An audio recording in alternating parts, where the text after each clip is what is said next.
Je m'appelle Daniel Murillo, je suis gynécologue de formation et je travaille dans un centre de fertilité comme gynécologue en région bruxelloise. Au départ, c'est ça que j'ai commencé à faire, c'est de m'intéresser à l'infertilité masculine.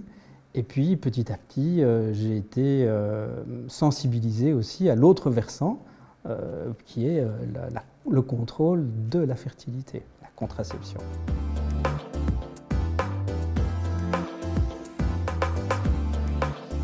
L'andrologie, c'est quoi? C'est le versant masculin de la gynécologie. Donc, c'est prendre en charge la santé sexuelle et reproductive masculine, tant dans sa contraception, mais aussi dans la procréation. La Belgique ne reconnaît pas cette spécialité. Elle n'existe pas. Par contre, elle existe en France, oui, c'est là où on doit aller se former pour avoir cette spécificité particulière d'andrologie.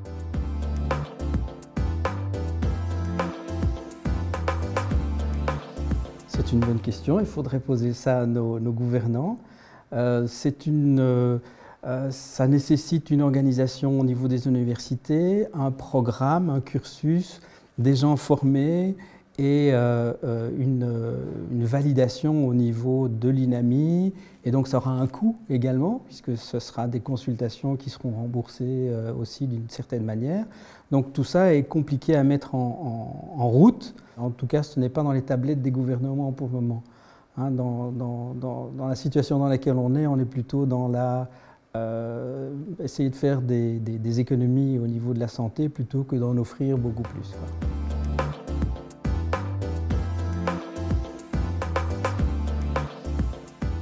Il va voir plutôt un urologue au départ. Hein. L'urologue a été la spécialité sur laquelle les hommes se sont mis, parce qu'effectivement, ce sont les urologues qui s'occupent de leurs problèmes de prostate, de leurs problèmes de dysfonction érectile, de leurs problèmes rénaux, etc. Donc plutôt un aspect chirurgical.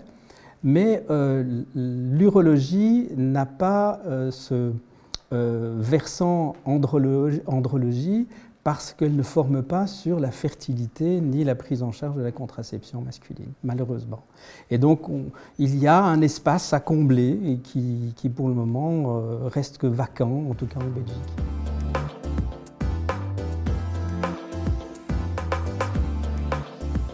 C'est l'interpellation des femmes, en fin de compte, qui, après leur parcours de fécondation in vitro, qui est lourd, hein. Ce sont des injections, c'est des ponctions, il faut recommencer plusieurs fois pour avoir un résultat, en ont marre de bouffer des hormones, si je peux être entre guillemets cash, et donc elles se disent à un certain moment, après le projet reproductif satisfait, il se dit bon, il faut une contraception, et donc tout naturellement, les femmes se disaient bon, c'est encore à moi à prendre en charge la contraception, alors qu'il y avait un problème d'infertilité, que c'est moi qui ai pris en charge le problème de traitement de l'infertilité, mais en plus je vais prendre à ma charge le contrôle de ma fertilité. Et pourquoi pas l'homme? Et donc c'est parce qu'il y a eu cette interrogation de nombreux couples et de femmes essentiellement en disant j'en ai ras-le-bol. Est-ce que mon mec ne peut pas faire quelque chose pour me soulager d'un petit peu de cette contrainte?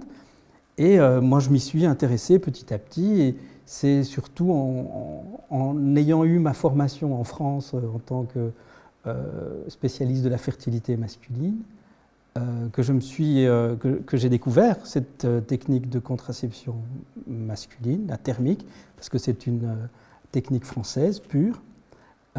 Et que petit à petit je me suis formé, donc c'est un petit peu en autodidacte que je me suis formé un peu à cette technique, et en lisant beaucoup sur cette technique-là, et sur les autres d'ailleurs aussi, parce que c'est un sujet passionnant.